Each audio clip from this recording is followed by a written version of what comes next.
Hello students, rotational dynamics मध्ये जो circular मोशनचा भाग होता तो आपला संपलेला आहे आणि आता आज आपण रोटेशनल मोशनला सुरुवात करत आहोत.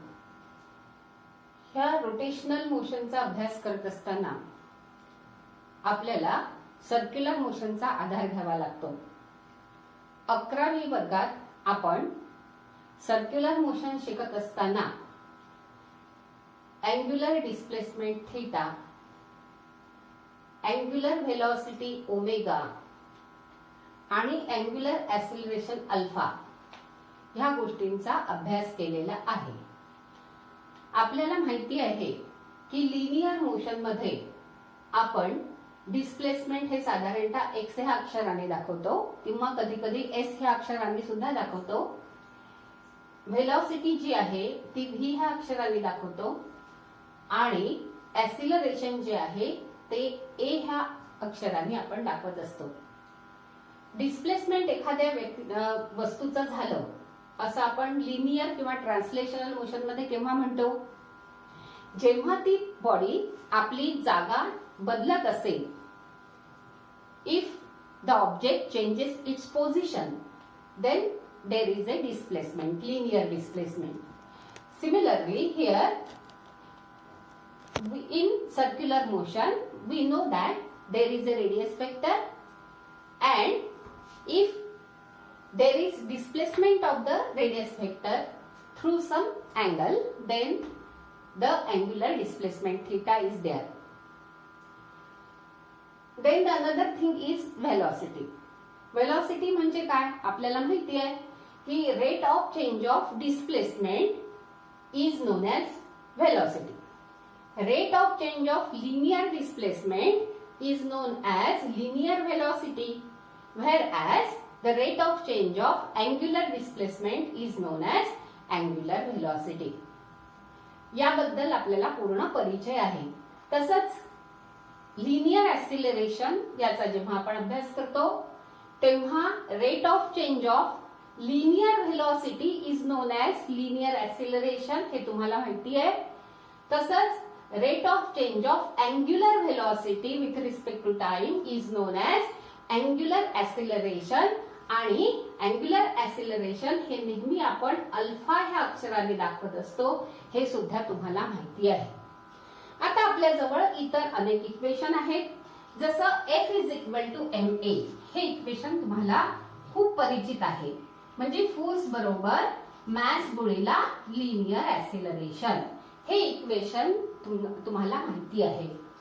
तसंच कायनेटिक एनर्जी जर ट्रान्सलेशनल मोशन असेल तर ती हाफ mv² असते, हे सुद्धा तुम्हाला माहिती आहे. तसंच लिनियर मोमेंटम जर हवं असेल आपल्याला तर लिनियर मोमेंटम हे आपण m इंटू v म्हणजे मॅस इंटू व्हेलॉसिटी ह्या यांचा प्रॉडक्ट करून काढतो. आता ह्या प्रत्येक इक्वेशन मध्ये बघा, ए आपल्याला माहिती आहे, व्ही आपल्याला ए ला analogous quantity, what I mean is a ला एनालॉगस क्वांटिटी अल्फा हे आपल्याला माहिती आहे. व्ही जो आहे व्हेलॉसिटी ह्याला एनालॉगस क्वांटिटी जी आहे ती ओमेगा आहे, हे सुद्धा आपल्याला माहिती आहे. पण एम ही जी ह्या तिन्ही इक्वेशन मध्ये एम ही जी क्वांटिटी आलेली आहे ह्या एम ला कोण रिप्लेस करतं? कशाच्या बाबतीत बोलतो आपण? रोटेशनल मोशनच्या बाबतीत आपण बोलतो आहे. तर एम ला कोण रिप्लेस करेल ते आपल्याला बघायचं आहे.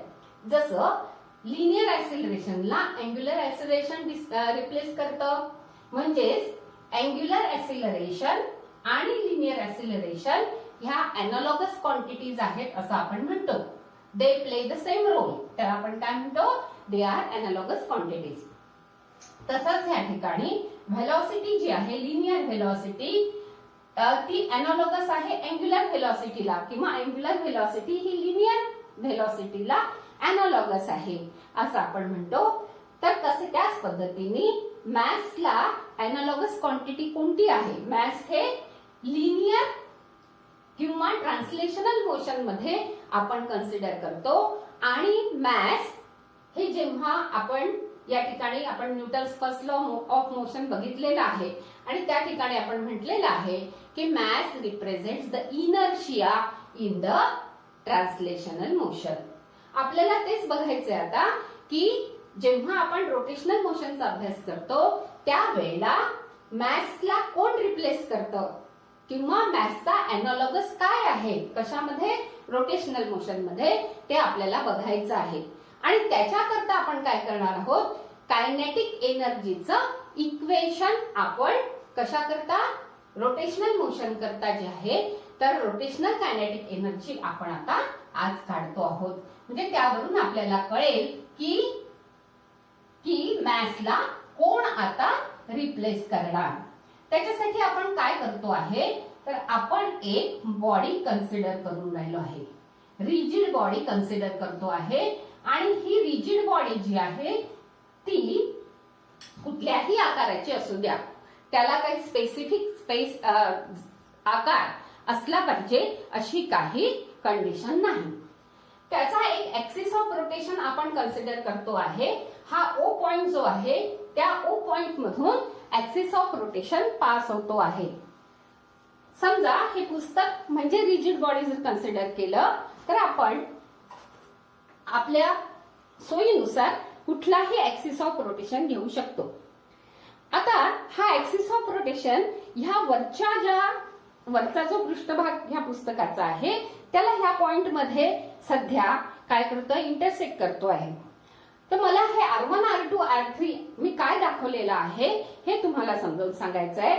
तर ह्या प्लेन वरचा कुठलाही पॉइंट जर तुम्ही घेतला तर तुम्हाला काय करावं लागेल, हा ओ पॉइंट मी इथे कन्सिडर करते आहे, जिथे माझा चॉक या पुस्तकाला टच करतो आहे तो एक पॉइंट ओ पॉइंट म्हणून मी कन्सिडर करते आहे.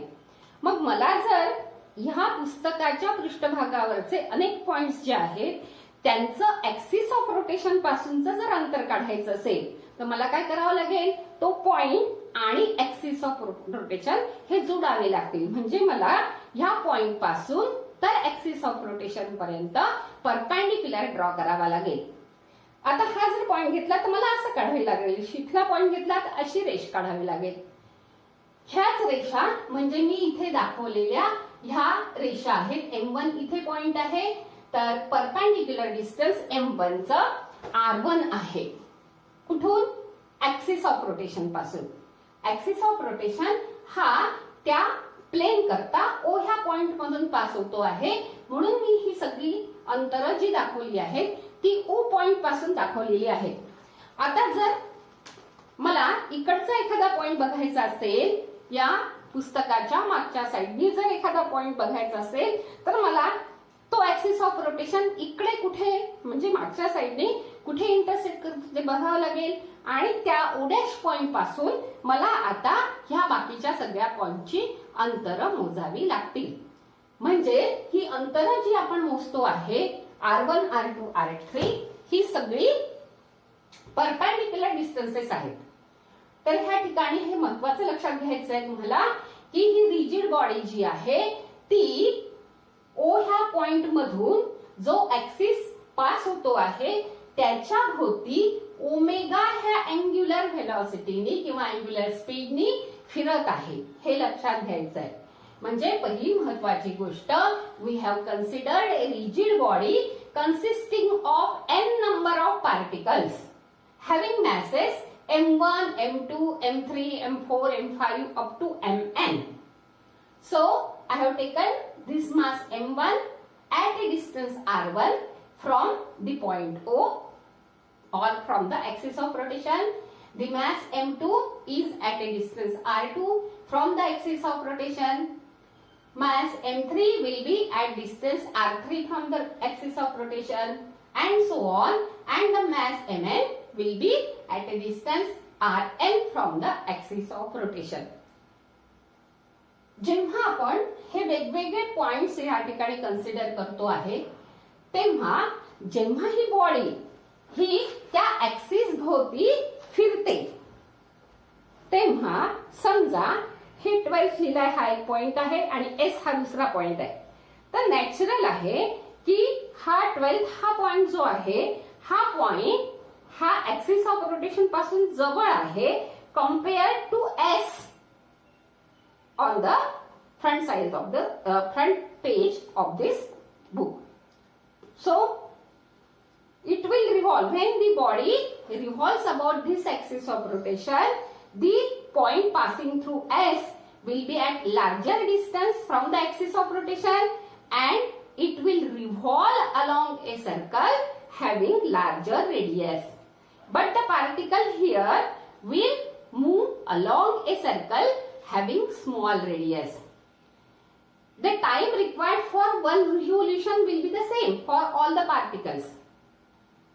ह्या बॉडीच्या एका रोटेशन करता लागणारा वेळ हा सगळ्या पार्टिकल करता सारखा राहणार आहे.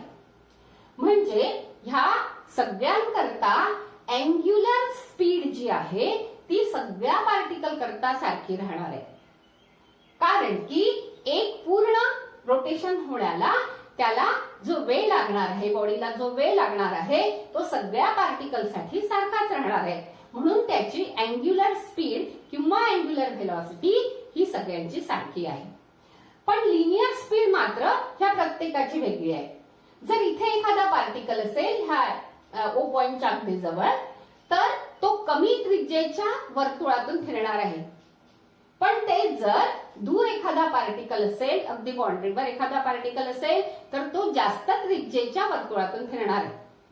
म्हणजे त्याला इथला जवळचा पार्टिकल असेल तर त्याला कमी अंतर तेवढ्याच वेळात पार करावं लागणार आहे आणि दूरचा जर पार्टिकल असेल तर त्याला जास्त अंतर तेवढ्याच वेळात पार करावं लागणार आहे. म्हणजे ह्या ठिकाणी दूरचा पार्टिकल जर असेल तर त्याची लिनियर स्पीड नक्कीच जास्त असणार, कारण की त्याला मोठं सर्कल कंप्लीट करायचं आहे तेवढ्याच वेळामध्ये. पण जर ओ पॉइंटच्या जवळ पार्टिकल असेल तर त्याला तेवढ्याच वेळामध्ये कमी सर्कम्फरन्स हे पार करायचं आहे. आणि त्याच्यामुळे जर तो पार्टिकल ओ पॉइंटच्या जवळ असेल तर त्याची लिनियर स्पीड ही कमी असेल आणि जर तो पार्टिकल हा त्या ऍक्सिस ऑफ रोटेशन पासून दूर असेल, जितका जास्त दूर असेल तितकी त्याची लिनियर स्पीड ही जास्त असेल. पण सगळ्या पार्टिकलची अँग्युलर स्पीड मात्र सारखीच राहणार आहे. ह्या गोष्टी आपण या ठिकाणी लक्षात ठेवायला पाहिजे. मग आपल्याला जर रोटेशनल कायनेटिक एनर्जी काढायची आहे तर रोटेशनल कायनेटिक एनर्जी म्हणजे काय, तर ती सगळ्या लिनियर कायनेटिक एनर्जीची सम असेल. ट्रान्सलेशनल मोशन मध्ये प्रत्येक पार्टिकलची जी काय कायनेटिक एनर्जी आहे त्या सगळ्या कायनेटिक एनर्जीची आपल्याला बेरीज करायची आहे. म्हणजे आपल्याला काय मिळेल, रोटेशनल कायनेटिक एनर्जी मिळणार आहे. मग मला जर पहिल्या पार्टिकलची काढायची असेल काय कायनेटिक एनर्जी, तर ट्रान्सलेशनल कायनेटिक एनर्जी मला जर पहिल्या पार्टिकलची काढायची असेल तर म्हणजेच मॅस m1 ची काढायची असेल तर मी काय म्हणेल, हाफ m v1, आता इथे आपण m1 दाखवतोय, m1 v1 स्क्वेअर ही झाली पहिल्या पार्टिकलची कायनेटिक एनर्जी. आता ह्या ठिकाणी v1 म्हणजे काय, तर आपण रिलेशन शिकलो आहे. कोणतं रिलेशन शिकलो आहे, v is equal to r omega. आता m1 ह्या पार्टिकल साठी आपण बघतो आहे की r हा इथे दाखवलेला आहे जेवढा तेवढा आहे. म्हणून v1 जर मला पाहिजे असेल तर मी r1 लिहिल इथे, परंतु ओमेगा मात्र प्रत्येकासाठी सारखाच आहे. त्याच्यामुळे मला v1 बरोबर r1 इंटू ओमेगा असं लिहायचंय. This body is rotating with a constant angular speed और कॉन्स्टंट अँग्युलर व्हेलॉसिटी ओमेगा. म्हणून प्रत्येक पार्टिकल करता ओमेगा हा सारखाच राहणार आहे. आणि म्हणून पहिल्या पार्टिकलची जर मला कायनेटिक एनर्जी काढायची असेल तर मी v1 ला r1 इंटू ओमेगा मी रिप्लेस करू शकते.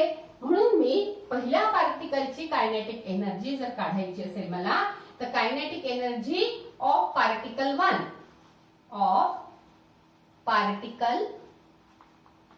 1 is equal to half m1 तसाच राहणार आहे. v1 च्या ऐवजी मला लिहायचं आहे r1 square omega square. Because it is v1 square, I have to replace v1 by r1 into omega. आता जर मला कायनेटिक एनर्जी दुसऱ्या पार्टिकलची काढायची असेल, कायनेटिक एनर्जी ऑफ पार्टिकल 2, तर मला काय करावं लागेल? मगासारखंच हाफ m2 v2 स्क्वेअर. फक्त मला m1 ला m2 ने रिप्लेस करायचं आहे आणि v1 ला v2 ने रिप्लेस करायचं आहे. आता ह्या फिगरचा जर आपण विचार केला तर m2 हे जास्त अंतरावर आहे. कशापासून? ऍक्सिस ऑफ रोटेशन पासून. म्हणजे m1 पेक्षा m2 जेव्हा त्याचा विचार करू तेव्हा काय होतं बघूया आपण. या ठिकाणी m2 करता तसंच इक्वेशन येईल, half m2 r2 square omega square. r2 हे मोठं आहे r1 पेक्षा, बरोबर. आणि ह्या ठिकाणी आपल्याला काय करायचं आहे की ओमेगा ही सगळ्यांची सारखीच आहे, त्याच्यामुळे ओमेगा तसंच दाखवायचं आहे. तर kinetic energy of particle 2 is half m2 r2 square omega square. असंच जर आपण तिसऱ्या पार्टिकलची कायनेटिक एनर्जी काढली, kinetic energy of particle number 3,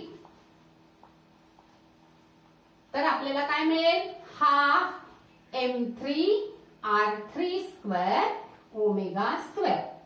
चौथ्या पार्टिकलची काढायची असेल तर कायनेटिक एनर्जी ऑफ पार्टिकल 4 काय मिळेल मला? Half m4 r4 square omega square. पाचव्या पार्टिकलची काढायची असेल तर असंच मिळेल मला, half m5 r5 square omega square. असा करत करत मी nth पार्टिकलची म्हणजे शेवटल्या पार्टिकलची मी एनर्जी काढते. Kinetic energy of nth particle, nth particle is equal to मला काय मिळणार? तसंच हाफ mn rn square omega square. मग मला ह्या सगळ्यांची बेरीज करायची आहे. तर प्रत्येक ठिकाणी मला इथे दिसत आहे m1 r1 स्क्वेअर ओमेगा. सगळ्यांना ओमेगा स्क्वेअर प्रत्येक ठिकाणी कॉमन आहे, हाफ प्रत्येक ठिकाणी कॉमन आहे. म्हणजे मला जर total kinetic energy of rotating body काढायची असेल, काय काढायचंय मला? Total kinetic energy of rotating body is equal to काय मिळेल मला?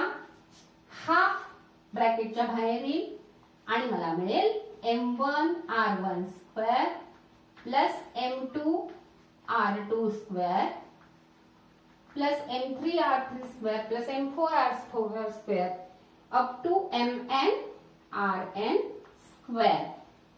आणि ब्रॅकेटच्या बाहेर येईल ओमेगा, कारण ओमेगा स्क्वेअर हे सगळ्यांना कॉमन आहे म्हणून इथे ब्रॅकेटच्या बाहेर येईल ओमेगा स्क्वेअर. ही जी क्वांटिटी आहे बघा, जेव्हा आपण कायनेटिक एनर्जीचं इक्वेशन इथे लिहिलं आहे तिथे हाफ आहे आणि m आहे आणि v स्क्वेअर आहे. आता v स्क्वेअर ला ओमेगा स्क्वेअर नी रिप्लेस केलेलं आहे इथे बघा. त्यानंतर हाफ जसाच्या तसा इथे आलेला आहे. म्हणजे जेव्हा आपण total kinetic energy of rotating body ह्या पूर्ण बॉडीची कायनेटिक एनर्जी बघतो आहे किंवा rotational kinetic energy of the body जेव्हा पाहतो आहे, तेव्हा आपल्याला या प्रत्येक पार्टिकलच्या ट्रान्सलेशनल कायनेटिक एनर्जीची बेरीज करायची आहे. आणि उत्तरामध्ये आपल्याला मिळालं आहे हाफ ओमेगा स्क्वेअर. व्ही स्क्वेअरच्या ऐवजी ओमेगा स्क्वेअर मिळालेला आहे, पण m च्या ऐवजी आपल्याला मिळालं आहे m1 r1 square plus m2 r2 square plus etcetera etcetera plus mn rn square. ही जी ब्रॅकेट मधली क्वांटिटी आहे तिलाच मोमेंट ऑफ इनर्शिया असं म्हणतात. म्हणून आपण या ठिकाणी हाफ I ओमेगा स्क्वेअर किंवा आधी आपण याला summation over i going from 1 to n mi ri square या पद्धतीने लिहू शकतो इंटू ओमेगा स्क्वेअर जसाच्या तसा आपल्याला लिहायचा आहे. ही जी ब्रॅकेट मधली क्वांटिटी आहे ही काय दाखवते? ही दाखवते इनर्शिया. जसं इथे मॅस हे इनर्शिया दाखवत आहे बॉडीच. ट्रान्सलेशनल मोशन मध्ये एम हे इनर्शिया रिप्रेझेंट करतं बॉडीची. त्याच पद्धतीने इथे बॉडीचा इनर्शिया जो आहे तो summation over i going from 1 to n mi ri square ही जी फिजिकल क्वांटिटी आहे ती रिप्रेझेंट करत आहे. या क्वांटिटीचा अर्थ काय होतो? It is the sum of product of mass of each particle and the square of distance from axis of rotation. Once again listen, what is this quantity?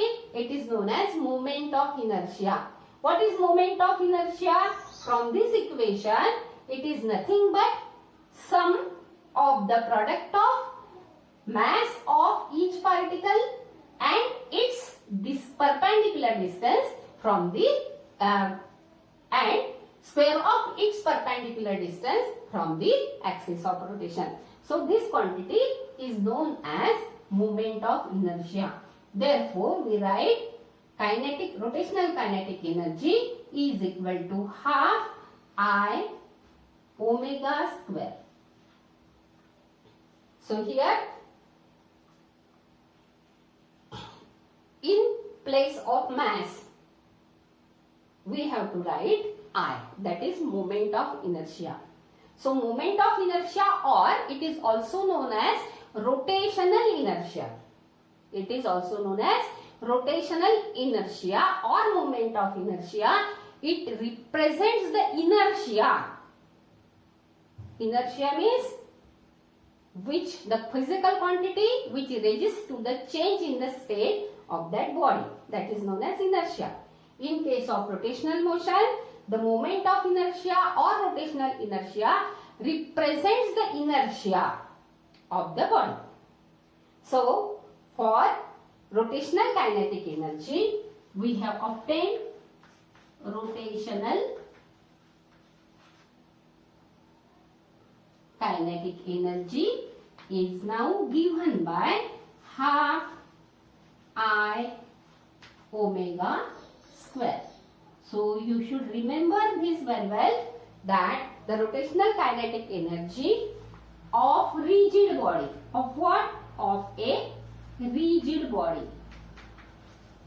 which consists of n number of particles, is given by half I omega square. What is omega? It is angular speed or angular velocity of the body. I is the moment of inertia.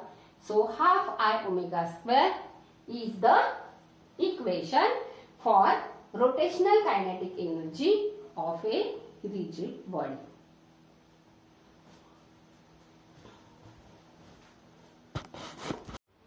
आपण आत्ताच rotational kinetic energy काढली rigid बॉडीची. ती काढताना मी वारंवार तुम्हाला सांगितलं की प्रत्येक पार्टिकलची अँग्युलर स्पीड किंवा अँग्युलर व्हेलॉसिटी ही सेम आहे, कारण की तिचा पिरियड सेम आहे. म्हणजे प्रत्येक पार्टिकलला एक रोटेशन कंप्लीट करायला वेळ सारखाच लागतो. हे मी तुम्हाला वारंवार सांगितलेलं आहे. याला कारण काय आहे बघा. Omega is equal to 2π/t हा आपला जो फॉर्म्युला आहे, आणि एका रोटेशन साठी प्रत्येक पार्टिकलला सारखाच वेळ लागतो आहे, म्हणजे त्याचा पिरियड सारखा आहे. जर पिरियड प्रत्येक पार्टिकलचा सारखा असेल तर नक्कीच त्याच्यासाठी ओमेगा म्हणजे अँग्युलर स्पीड किंवा अँग्युलर व्हेलॉसिटी ही सारखीच राहणार आहे.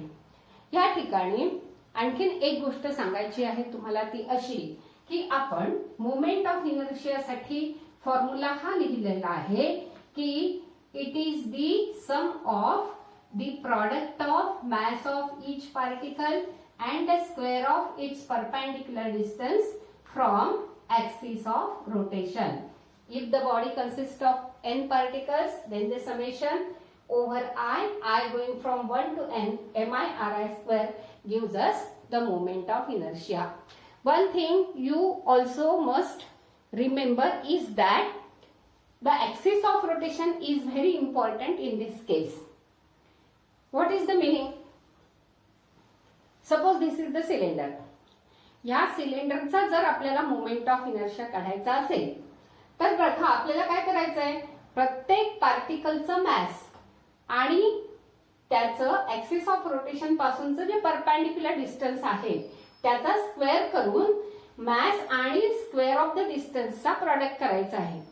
आता समजा मी हे सिलेंडर कन्सिडर केलं आणि त्याचा ऍक्सिस ऑफ रोटेशन हा जर असा या सर्कलच्या सेंटर मधून पास होणारा असेल तर काय होईल बघा, हा सर्कल छोटासा आहे आणि ह्या सर्कल पासून म्हणजेच ह्याच्या सर्कलच्या सेंटर पासून जो ऍक्सिस ऑफ रोटेशन याच्यातून पास होतो आहे तो सेंटर मधून पास होतो आहे ह्या सिलेंडरचा, असं आपण सध्या कन्सिडर करूया. असं कन्सिडर केल्यानंतर हे सगळे पार्टिकल जे आहेत याच्या बाउंड्रीवरचे ते त्याच्या ऍक्सिस पासून आर एवढ्या अंतरावर आहे, पण आर हे कमी अंतर आहे आणि म्हणून इथे आपण जेव्हा समेशन करू ह्या प्रॉडक्टचे तेव्हा हे उत्तर येणारं जे असेल ते कमी असेल.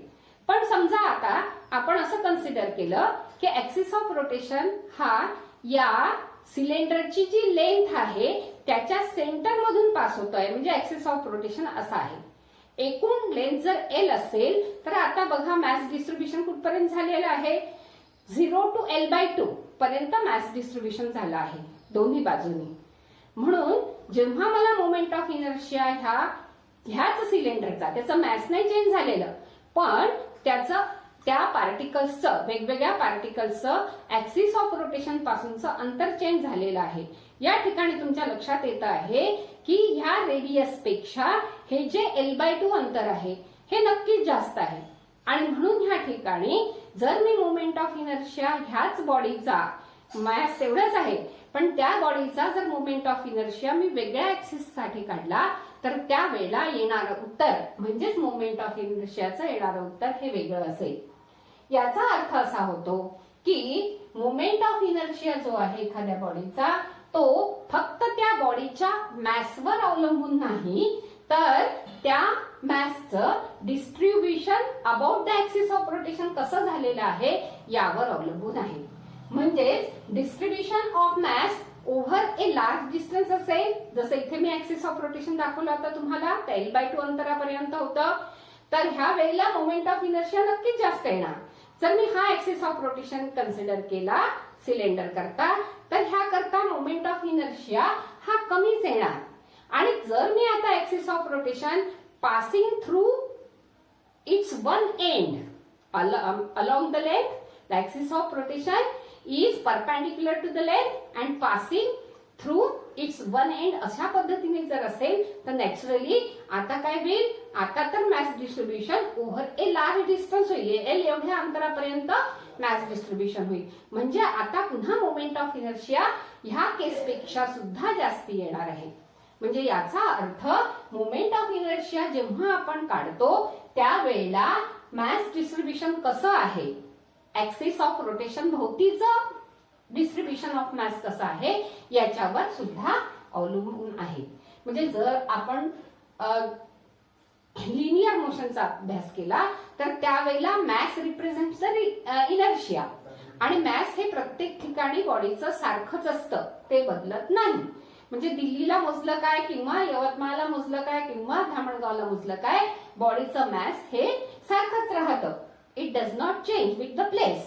पण ह्या ठिकाणी मात्र मोमेंट ऑफ इनर्शियाचा जर विचार केला आपण, आज मोजलं उद्या मोजलं तरी मॅस सारखंच येतं बॉडीचं, पण ह्या ठिकाणी मोमेंट ऑफ इनर्शियाचा जर विचार केला तर त्या बॉडीच्या मॅसवर तो मोमेंट ऑफ इनर्शिया अवलंबून आहेच, परंतु तेवढंच नाही तर त्या मॅसचं ऍक्सिस ऑफ रोटेशन पासून कसं डिस्ट्रीब्युशन, त्याच्या भोवती ऍक्सिस ऑफ रोटेशनच्या भोवती मॅसचं डिस्ट्रीब्युशन कसं झालेलं आहे, ओव्हर ए लार्ज डिस्टन्स आहे की ओव्हर ए शॉर्ट डिस्टन्स आहे याच्यावर सुद्धा मोमेंट ऑफ इनर्शिया अवलंबून आहे.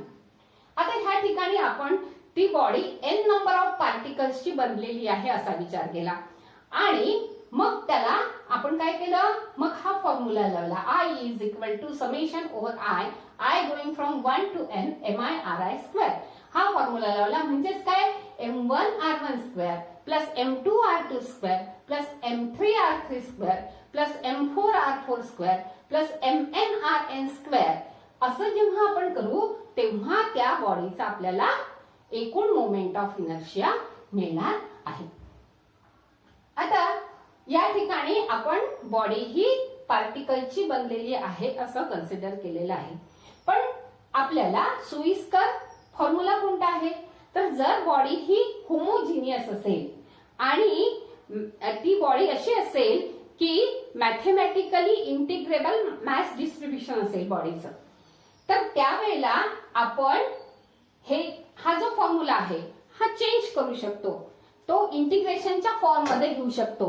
जर डीएम हे छोटंसं मास असेल, आर एवढ्या अंतरावर सिच्युएट झालेलं, ऍक्सिस ऑफ रोटेशन पासून आर एवढ्या अंतरावर सिच्युएट झालेलं जर मॅस असेल, तर I is equal to integral R square DM असं आपण लिहू शकतो. डीएम काय आहे, डीएम हा स्मॉल एलिमेंट आहे, डीएम हे मॅस आहे स्मॉल एलिमेंटचं, रादर डीएम हे स्मॉल मॅस आहे स्मॉल एलिमेंटचं आणि आर हे त्याचं ऍक्सिस ऑफ रोटेशन पासूनचं परपेंडिक्युलर डिस्टन्स आहे. तेव्हा मग आपल्याला इंटिग्रल आर स्क्वेअर डीएम या फॉर्म्युल्याने काय काढता येतो, मोमेंट ऑफ इनर्शिया काढता येतो.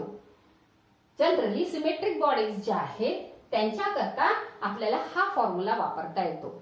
जर बॉडी होमोजिनियस असेल म्हणजेच त्याची डेन्सिटी प्रत्येक ठिकाणी सारखी असेल, कॉम्पोजिशन सारखं असेल बॉडीचं, अशा वेळेला the body homogeneous body of mathematically integrable mass distribution we can use this formula I is equal to integral R square dm. आता आपल्याला काय काढायचं आहे, moment of inertia of a uniform ring काढायचं आहे. आपण आता मोमेंट ऑफ इनर्शिया बद्दलचा विचार केला.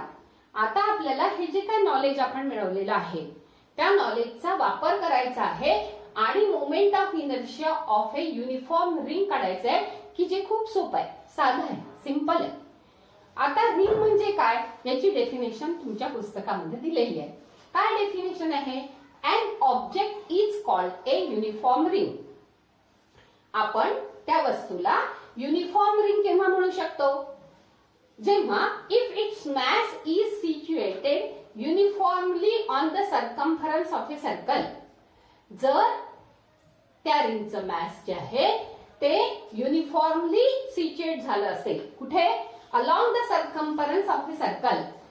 सर्कम्फरन्स ऑफ ए सर्कल वर जर युनिफॉर्म डिस्ट्रीब्युशन ऑफ मॅस असेल, जसं इथे दिसतंय तुम्हाला डायग्राम मध्ये, तसं जर असेल तर त्यावेळेला त्याला रिंग म्हणायचं.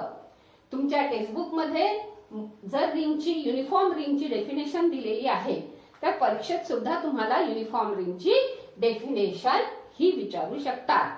आपल्याला रिंग म्हणजे काय हे ऍक्च्युअली माहिती आहे, परंतु आपल्याला जर डेफिनेशनच्या स्वरूपात विचारलं असेल तर आपल्याला ही सायंटिफिक भाषाच वापरावी लागेल. काय भाषा आहे ती, an object is called a uniform ring if its mass is situated uniformly on the circumference of a circle. जर त्याचं मॅस हे युनिफॉर्मली सिच्युएट झालं असेल, कुठे, along the circumference of a circle. Circumference of a circle वर जर mass distribution हे uniform असेल तर त्याला, त्या ऑब्जेक्टला आपण काय म्हणू शकतो, युनिफॉर्म रिंग म्हणू शकतो. आता आपल्याला काय करायचं आहे की ह्या रिंगचा, ही जी डायग्राम मध्ये रिंग दाखवलेली आहे, ह्या रिंगचा आपल्याला मोमेंट ऑफ इनर्शिया काढायचा आहे. आता ही थिन रिंग आहे, त्याची जाडी खूप कमी आहे, अशी ही रिंग आहे. मग ह्या रिंगचा जर मोमेंट ऑफ इनर्शिया काढायचा असेल तर आपल्याला काय करावं लागेल, हा फॉर्म्युला आपण वापरूया. आपल्याला काय करावं लागेल, हे समजा n नंबर ऑफ पार्टिकल्स आहेत. आता जर ऍक्सिस ऑफ रोटेशन, आता हा जो मोमेंट ऑफ इनर्शिया आपल्याला काढायचा आहे हा अबाउट इट्स ओन ऍक्सिस काढायचा आहे, रिंगच्या ओन ऍक्सिस करता, म्हणजे ऍक्सिस ऑफ रोटेशन आपल्याला हा कन्सिडर करायचा आहे. It is passing through the center of the ring and perpendicular to the plane of the board. Board मध्ये आता ही रिंग काढलेली आहे, म्हणजे हा प्लेन जो आहे बोर्डचा त्याच्यामध्ये ही रिंग आहे आणि हा ऍक्सिस जो आहे खडूनी मी जो दाखवते आहे तो ऍक्सिस काय आहे, perpendicular to the plane of board आहे. म्हणजे ह्या ऍक्सिस करता त्या रिंगच्या ओन ऍक्सिस करता, म्हणजेच आपल्याला for an axis passing through the centre of the ring and it is perpendicular to the plane of the ring, त्याच्याकरता आपल्याला काय काढायचं आहे, मोमेंट ऑफ इनर्शिया काढायचा आहे.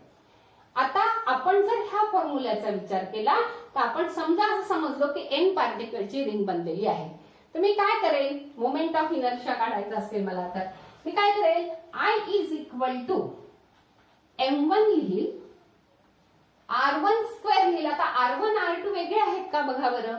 ह्या सेंटर O पासून किंवा C पासून हे सगळे पार्टिकल्स जे आहेत हे सारख्या अंतरावर आहेत. समजा R मी याची रेडियस घेतली कॅपिटल R, तर हा पार्टिकल M1 हा R एवढ्या अंतरावर आहे, M2 पार्टिकल सुद्धा R एवढ्याच अंतरावर राहणार आहे.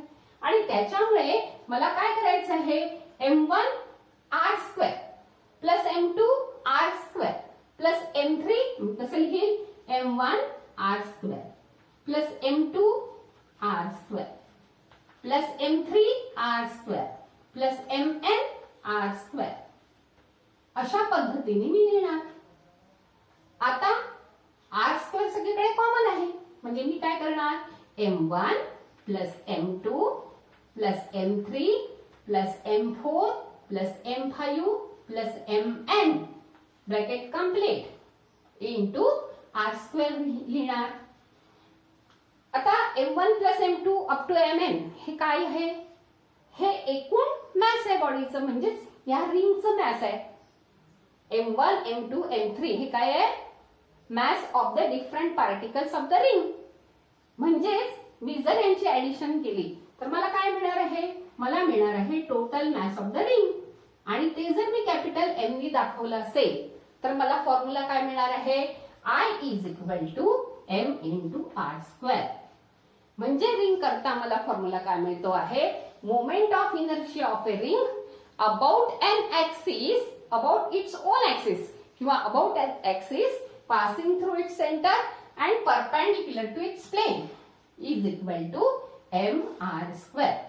So in this way we have found out moment of inertia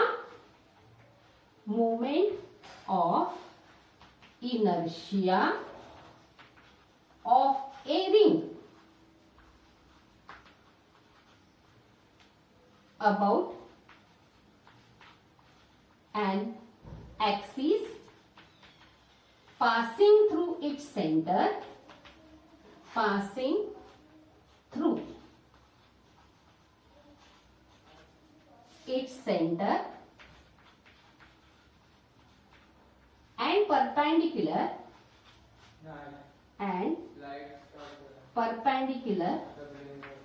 to its plane. Its plane is equal to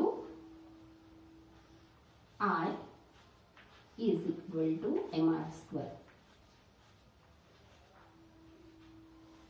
So we have obtained the expression for moment of inertia of a ring about its own axis in this manner.